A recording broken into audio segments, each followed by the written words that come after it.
Welcome to Only Murders in My Mind, a Random Thought production. Hi, I'm Carol Bissett, a crime writer, and I invite you with my co-presenters, Liz Hedgecock and Mike Jackson, each week to our conversations on all things murderous. Welcome everybody to Only Murders in My Mind, episode 5, and can I thank Liz Hedgecock and Mike Jackson for joining me again for a lively discussion on all things murderous. Can I thank you all for listening? We've been really thrilled to bits with the numbers of people that are listening, and if you would like to share or like or subscribe, it's completely up to you, but we'd like you to listen. That's what the real reason we do this for is. Now, today's topic is a new cozy. So here we're talking about the cozy murder mystery genre. Bit of a Marmite subject. It's something perhaps you love or you hate. Personally, I really, really love them. We're talking about things like the Thursday Murder Club, Death in Paradise, Midsummer Murders, that sort of thing. And again, we're going to talk about this and discuss some writers and get our two co-presenters to read some of the books out because they both write this sort of thing. Okay, Mike, what we're going to try and define what a cozy murder mystery is. What is it in your opinion? Whenever anybody says cozy murder mystery, I automatically think of Midsummer Murders, where people seem to, I mean, it's the sort of place you wouldn't want to live anywhere near. Because it's people, so pretty. Yeah, people get knocked off, on a regular basis. But they always get killed in a very sort of most humane way. You don't ever see any blood. It's all very sort of gentle. And the end result is also sort of plausible. Sometimes you do wonder how they've got to the conclusion they get to. Yeah. But that's what I see as cozy mystery. Yeah. And not something I necessarily read a lot of either. No, so you're not liking the Marmite? Well, not so much that, because what I did some quick check on Google before we were going to record this episode. He's researched. And I said, what are some modern cozy murder mystery stories? And one or two came up, which I hadn't thought of as cozy murder mysteries, but they are. And I've actually read them, and they were very good. So what came up? Well, what came up, the first one that came up was The Appeal by somebody called Janice Hallett. Yes, I've heard a lot about this. Haven't read it, I have to say. Fascinating book, because the whole thing is around a group of amateur dramatic society, people within the amateur dramatic society. But the whole text is written in emails that these people have sent to each other. And slowly but surely you get to know the different characters, and you also get to the point where you realise there has been a murder, and in a way you're asked as the reader to use these emails that people have sent to one another to try to work out who did it.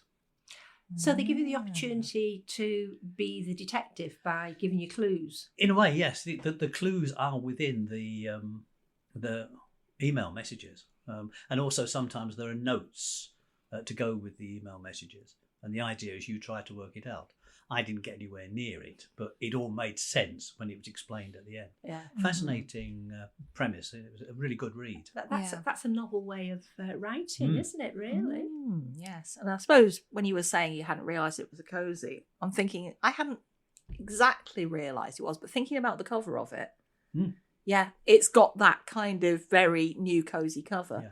Because Richard Osman's books, when they came out, they looked different from the other books on the market, and the result of that is that now you have lots and lots of books with a white or cream cover, a coloured border, very strong lettering, a small image, maybe an accent colour of some kind. Yeah. And I'm guilty of this myself. So I think Richard Osman has actually complained about people who he says, have copied the covers, but I know exactly. You're a trendsetter, Richard. What can we say? I've just started reading Rob Rinder, or Judge Rinder, as many people know him as, The Trial, which again would come under that cozy murder mystery.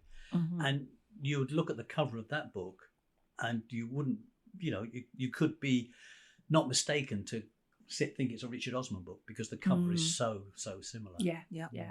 I've seen a few writers, and I've gone, oh, there's an Osman book, and it's not, because I have read them all, and I thought I'd know if there was another one out there, So. Yeah, you'd have heard them, about it, I think. Yeah, they wouldn't be hiding it under a bushel. I've read them all, and I've really enjoyed them.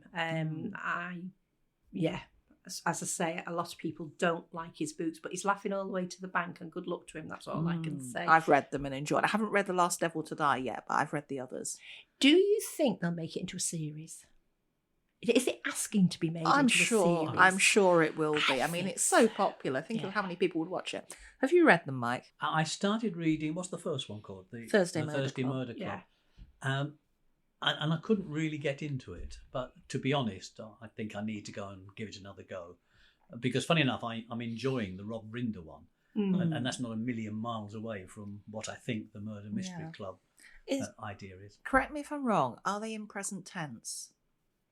I think so. Yeah, because some people don't like that. Yeah, I think true. present tense is one of those things. Again, it's a bit Marmite. People either, I love books in present tense. Oh no, I wouldn't touch them. So I don't mind personally. No. I think my problem might be, if I'm not mistaken, because I said before, I listen to more books than I read nowadays. And I think with the Thursday Murder Club, I might have started listening to the audiobook. And sometimes you can get put off a book by the narration. That's very true, yeah. And that might be something I need to go and have a look at. Yes, yeah. That's something we maybe need to pick up in the technology episode when we get there. Yeah, just how important narration is. Yes, definitely. I no spoilers, but I will say that the last one, which was called what? The Last Devil to Die. Thank you. Yeah, did make me cry, but that's all I'm saying. It did make me cry. Yeah. Oh no. Another one I discovered too, which again I wouldn't have necessarily put under cozy mystery, murder mysteries, but it does fit into that category. Magpie Murders by Anthony Horowitz. Yeah, I enjoyed that. Yeah, I did. That was a television series. I didn't read the book. I've read the books and I've seen the television series, and I enjoyed them both. Yeah, because you've got past and present walking side by side. Yes, it's like two mysteries in one. Very cleverly written. Yeah. No, I did enjoy them. I must admit. One of my favourites is Only Murders in the Building. Yay! Mike, you're not into this one yet, are you? I'm not. No, I think I've seen one episode. Oh, he's too busy writing his novella. It just gets better. Yeah, how is the novella, Mike? Well, for those who may not have listened to previous episodes, I did. Surely everyone's heard the previous episodes. I would have thought so, but very foolishly, I think in episode 1 or 2. I did promise I was going to write a novella, but fortunately I didn't say when. So how progress? Progress is slow. See, this is where we need to be like cross-examining. How slow, Mike? Yes. Let's just say I've been doing so much research for the podcast that I've not had time to really get into my novella. That's a good get out. Maybe we should ask for listener suggestions. Yes, some prompts. Yeah. We think we should include a horse, an umbrella, and a lime. And if there's any ghostwriters out there who want to write it for me, please let me know. Well, after the last episode. Oh, yes. So Only Murders in the Building. I absolutely love this series. Again, it's probably a Marmite thing. And the premise is that 3 sleuths get together to solve a murder that's happened in their beautiful building of apartments. Yeah, is it the Arconia? It is the Arconia. And basically they're amateurs. They're people who love crime stuff. They follow true crime podcasts, all of that sort of thing. So there's Steve Martin, Martin Short, and Selena Gomez in it. So. And they're all the 2 male characters are having a bad time with their careers. One's a producer and one's an actor, and the female character is doing up her. Well, she's living in her auntie's flat. We find out later on. I think it's an apartment. It's nothing so prosaic as a flat. No, it is an apartment. Yeah, I think it's Dead Man's Shoes. I think somebody has to die in this place before, which is why there's only murders in the building. You see. Well, the other reason why there's only murders in the building is because Steve Martin and Martin Short are getting on in years, and they've decided they want to do a podcast. But obviously they don't want to go too far because, early bed, that sort of thing. Yeah. Maybe not walking so well. So they decide it's going to be only murders in the building. So they can cope with that one. Yeah, so as I say, I really enjoyed that. I think there's going to be another series because what they do, they tend to end each series with somebody dead. And they did it again. Well, another person dead. Another person dead At in the least building. one. Yeah. Yes, but the third series is my favourite. With Meryl Streep. Oh, yeah, she's brilliant in it, isn't she? That stupid musical. Oh, I love the musical. It does sound to me it's a sort of building that's a bit like Midsummer. It's not a nice place to be living in, as there are too many murders.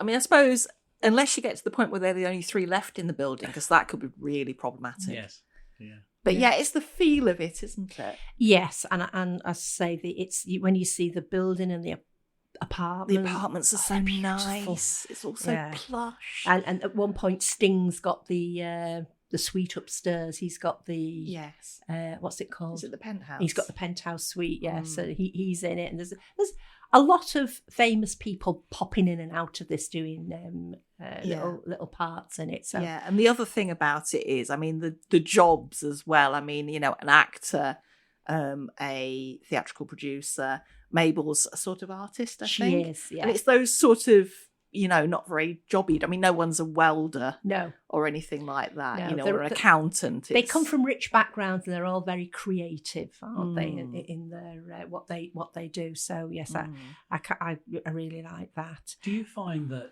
with this cosy genre, you almost have to suspend belief sometimes because so many of the clues and so many of the murders and so many of the situations where the murders happen are just sort of unbelievable. I'm thinking in particular of Death in Paradise.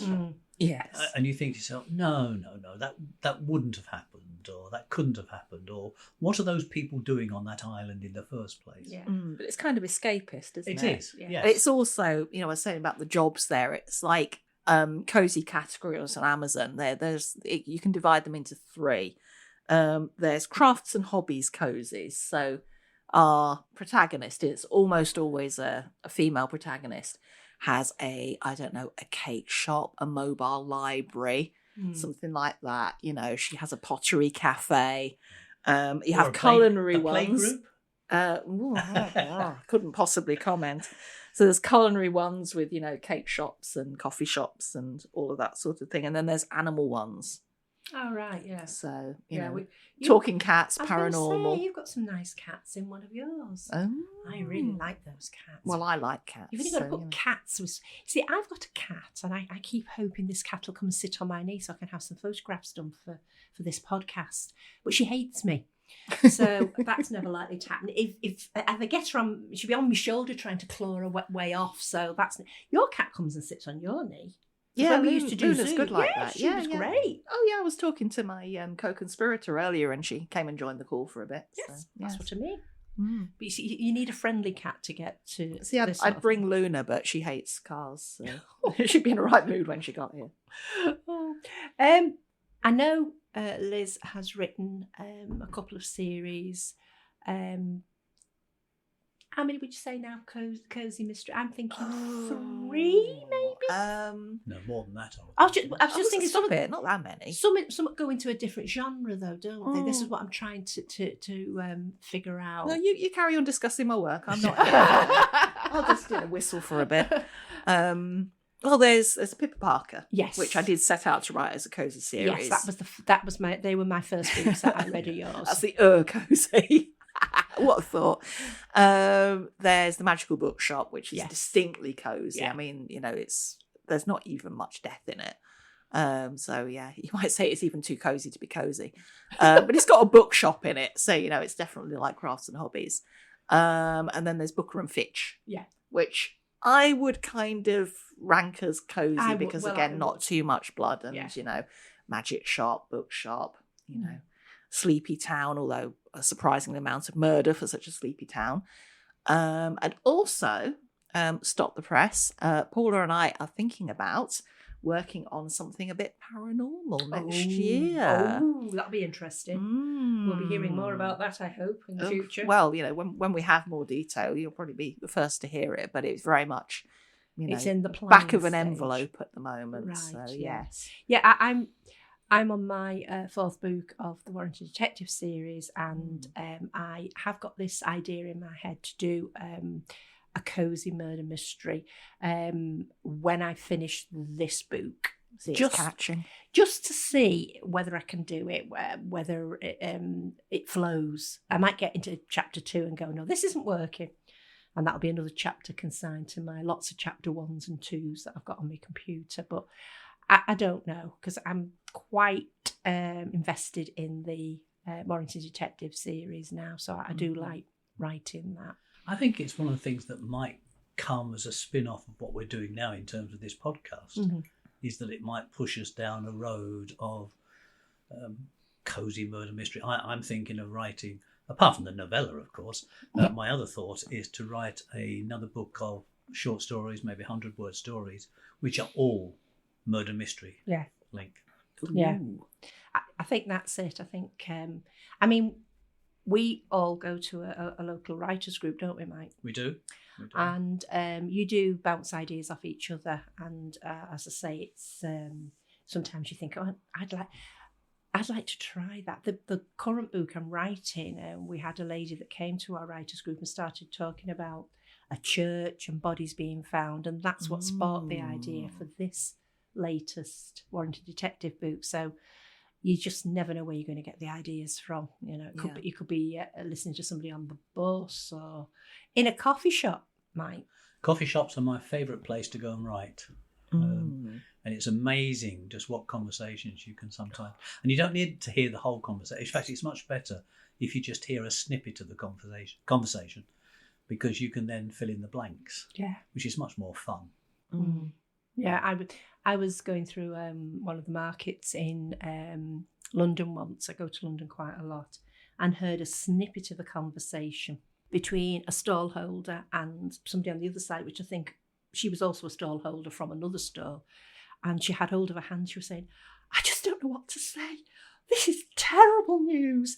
And my husband was dragging me off, going, it's got nothing to do with you. Come on. And I'm like, I know. I want to know now. I know. I often wonder what happened there. Well, make it up.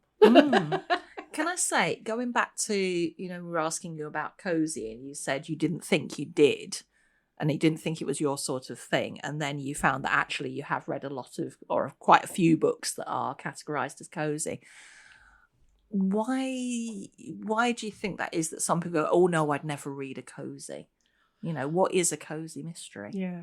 I think a lot of people, and correct me if I'm wrong here, but I think a lot of people, if you say cosy murder mystery, their immediate fallback is Midsummer Murders or Death in Paradise.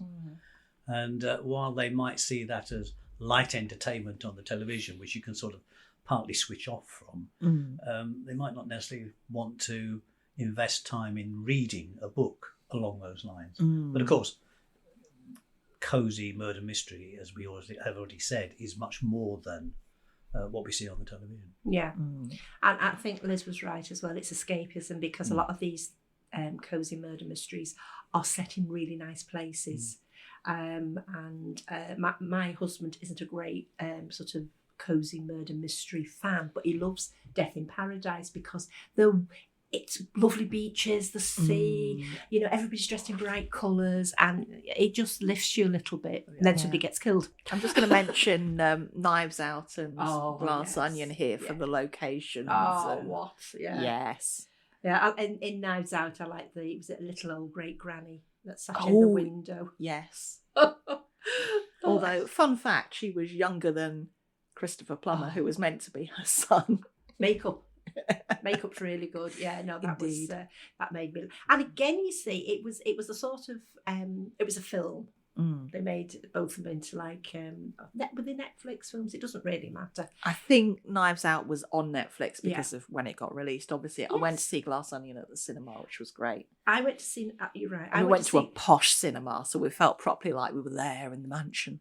I saw the first one at the cinema. I go to the cinema a lot. I've forgotten I did see that at the cinema, and it did make me chuckle in a lot of places. Yes. It's very Agatha Christie type, isn't it? Yes. I think that's where we're coming from with that one. Although the thing I really liked about the first one is it starts off very, right, we're going to interview the subjects and we're going to see where it's all. And then it just takes off in the middle of the film and you're like, hang on a minute. We thought we knew where we were with this and now it's completely different. Yeah, in fact, that's somebody we've not mentioned because Hercule Poirot, for example, they're all cosy murder mysteries, aren't they? Oh, are they? You don't see a lot of blood, that gunshot or somebody being poisoned. You're not drawn into a situation where there's gore and blood everywhere. And one of the things that certainly, mature sleuth, not currently in the police. Okay. Yeah. And one of the things that I just, as we were talking, I was thinking about that Death in Paradise. At the end, they get all the people together, and the detective explains who's done the murder and how it's done, which is exactly what Hercule Poirot does. He gets everybody together and it's explained to the listener, to the reader, to the viewer, all the how threads. it happened. I don't know whether I'm right here, but I was speculating the other day that Quincy was the first pathologist led drama, and he always answered all the questions within about 5 minutes at the end because he spoke very fast, and he'd be going, and he did the murder, but he couldn't have done it because he wasn't in the room, and I've got this and I've got that, and you sat there and you're being bombarded with information. But that was very, very popular. You're making it sound like the ending of Clue, when Tim Curry's running all over the place. I wonder where they got that from. Ooh, I couldn't possibly comment. But that was a series that went on for a long time, and as far as I know, it was the first one that was led by a pathologist, and we've got Waking the Dead and things like that now, and what's the one that's on Silent Witness, which a lot of people say is it's past its best. I still watch it. I like the pathology side of it, you see. So now I'm going to ask Liz because I know that she's got something to read from one of her cozy murder mysteries, and again this had a little bit of paranormal in it as you got into it, so it sort of got a foot on both sides of the stream here, so to speak. Thoroughly enjoyed these books, and I think part of that was the cat element. Have we got a cat element in this bit? There is a cat element, yes. Right, go for it, Liz. Okay, right. The pressure. Okay, so this is from near the beginning of the first book in the Magical Bookshop series. So yes, straddling here, cozy, because it's got a bookshop, and also the magical elements, so a bit of paranormal. And this bookshop is, frankly, rubbish. In the blurb I wrote, it's the second worst second-hand bookshop in London. So it doesn't even have the distinction of being the worst one. That's how, shoddy it is at the beginning of the story. Our protagonist is a very keen young woman called Gemma James. And unfortunately, Gemma's just been fired from her job for reasons which, it's nothing personal, I think is the first line of the book. She is smarting at the injustice of it. She's been let go and she's basically gone for a walk to try and take in what's happened to her. And she happens upon a bookshop. So here we go. Then she noticed a little shop set back from the rest, like a shy person at a party. I should say she's on Charing Cross Road at this point. She looked up at the sign. Burns Books, it said, in faded gold on navy. Second-hand booksellers. Burns Books? Gemma said and laughed. What's a silly name for a bookshop? In the window were a box set of The Lord of the Rings, a dusty collection of Dickens, and a row of Poldark novels labelled Two Missing. It wasn't so much a display as an apology. Gemma opened the door and went in. A bell above her head jangled, and a man reading 2000 AD jumped and hastily put it down on the counter. "Hello," he said, frowning. "What do you want? You're not from the council, are you?" He pushed a hand through his sandy hair. "No," said Gemma. Would it matter if I was? Sometimes they try and sneak in undercover, said the man. It's to do with business rates. His eyes narrowed. Don't tell me you're from the Retail Association. Still a no, said Gemma. I just wanted to come in and look at books. She took a step towards the shelves, but the man unfolded himself from behind the counter and intercepted her. Why are you dressed like that, then? He asked, eyeing her suit and heels. Gemma eyed him back.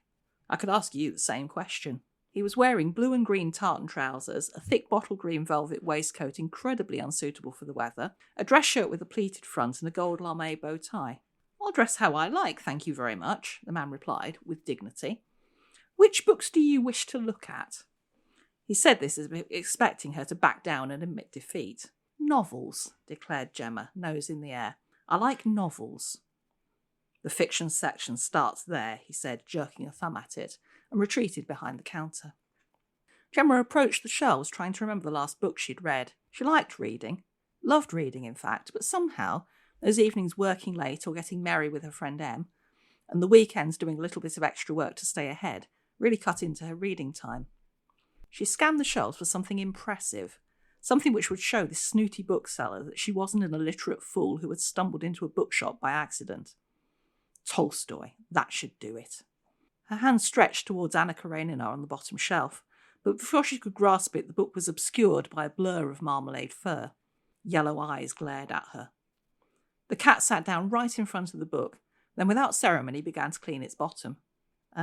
Excuse me, Gemma called. There was no response, and she had to call again. Yes, the man inquired. There's a cat in the way of a book I want to buy. Oh, yes, that'll be Folio. And the man returned to his comic. I don't think you understand, said Gemma. I need you to move the cat. The man stared at her over the top of his comic. I don't think Folio would like that. He's a cat, said Gemma. I'm a customer. Or at least I'd like to be a customer, but I'm finding it difficult. I know, the man cried, looking as pleased as if he had made an important discovery. I can make a note of the book you want and your name. When Folio moves, I'll put the book in a safe place and you can come back for it.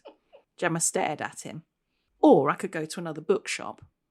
An unpleasant shiver ran down her spine. Really, the bookshop was remarkably cold and it smelt a bit damp. She straightened up and looked around her. It's like going back in time. The counter was dark wood, probably mahogany, and on it stood a huge brass cash register. The shelves were sagging pine, and the floor was wood in a herringbone pattern like in an old-fashioned school. There were no posters, no promotional materials, no recommendations. The only attractive thing in the bookshop was a red leather button-back armchair with a tapestry cushion. That looked warm and inviting. She took a step towards it, and the cat, Folio was it, dashed past her, leapt into the armchair and settled himself down. What a miserable dump. And of course, Gemma's going to end up working there. Yeah. It's also worth noting that Liz has got the first 3 of this series on audio. Yeah. And I've listened to them. They're very good. Great narration. Yeah, Charlie Sanderson did the narration and she's brilliant. Yeah, very good. Very good. Yeah, so, I mean, it's not easy for indie writers to go into audio, is it, Liz? It's expensive. Yeah. And that's something in our next episode that I want to touch on. Yeah. Indeed. I'll just leave that as a teaser. Yeah. So when we were talking about this episode, I said, knowing what Mike writes, I said, have you got anything cosy, Mike, that you can read? So he has brought something. I'll be interested to see what his version of cosy is. Carol actually said to me, have you got anything cuddly? Oh, did I? I don't think I do cuddly. So the best I can do is something that nobody gets murdered in. That's about as close to cuddly as I come. Okay. It's called The Unmentionable. What it is, it's a dialogue-only story. I love writing dialogue-only stories because I can get the 2 characters in my head and I can almost hear what they're saying and what they're going to say to each other. So this is 2 lads having a conversation. I've done it, Billy. Done what, mate? You know, it. The thing we were talking about last week. I've only gone and done it. No idea what you're talking about, Jimmy. Yes, you do, Billy. It was that thing we were talking about after church last Sunday. You know, that thing that we weren't supposed to be talking about. The stuff your big brother Freddie told you about. You know, the unmentionable thing. Oh, that. So you've really done it, have you? You've actually done it. I really have. Took a bit of planning. Been thinking about it for a while. Then I thought to myself, why not? It can't be that complicated if your Freddie's done it. So I just made up my mind that I was going to do it. How do I know you really did it? I mean, you could just be saying that to try to impress me. What do you mean? I'm telling you, last night I did the unmentionable. It's dead easy for you to say that, but how do I know for sure? Where's your proof? Was anybody there to witness you doing it? Did anybody take notes to make sure you did it properly? Have you got any photos, maybe on your phone? Did you get someone to video and post it on YouTube? Course not, Billy. Don't be daft. I mean, it's not something that you're going to do in front of a crowd, is it? So how do I know you're telling the truth? Were you on your own? Course I wasn't on my own.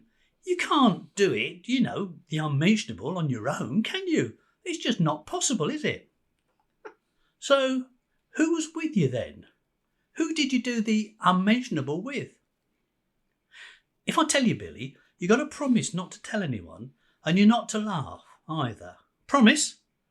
Course I won't laugh, and I promise I won't tell anyone. So go on then. Who was with you when you did it? Mary Patterson. Mary Patterson? You must be joking. I mean, are you telling me you did it with Mary I don't believe that. I couldn't help it. There was nobody else. Everybody else just laughed at me and told me to get lost. In the end, I had no choice, and it had to be Mary Patterson. And she was quite happy to do it with you, was she? Well, sort of. I had to persuade her a bit. She only agreed if I promised to pay her. Pay her? You had to pay Mary Patterson? How much? £5. £5? You paid ugly Mary Patterson out of class 5, the one with greasy hair and spots, £5? You must be mad. Anyway, what was it like? Well, you know when we talked about it last week round the back of the bike shed, you said it wouldn't hurt. You told me your Freddie's done it loads of times and it never hurt him once. Well, that's not true. It did hurt. It can't have done. It did. I paid Mary my £5 and then stood there with my eyes shut, like what you told me to. Then Mary kissed me on the lips. It was horrible. Absolutely disgusting. So vile, in fact, that I pushed her away and she fell in the nettles. Anyway, she ran home and told her dad that I pushed her on purpose. He told my dad, and my dad gave me a good hiding for hitting girls. I'm not doing the unmentionable thing again. No way. I'm telling you, Billy, kissing girls is expensive and painful. Does that fit under cuddling? For you, yes, it does. I suppose so. My co-presenters here keep saying, well, you've not read anything out, Carol. And so far, the things we've discussed and my sort of crime books don't really fit into the genre that we've been talking about. But I will read something out from them in future. I have written sort of cosy stories. They're on Amazon. So they're sort of light-hearted stories about folks. You can see them if you go onto Amazon and look for Carol Bissett. But no, my detective stories tend to be a bit more gritty. So we'll leave that for another day. I think we're just about done here. Has anybody else got any conclusions? Are we all okay? No. Fine. Okay. Great chat. Yes, Yeah. thank you. Thank you both very much for being here today in our studio. Next week, we're talking, has technology changed the way we consume crime?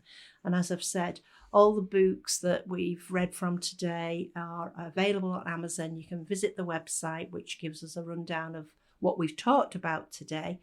Thank you for listening, and don't go out without a whistle. You have been listening to Only Murders in My Mind, a Random Thought production, produced by John Bissett. The music in Peril was composed and recorded by OM Studio Strings.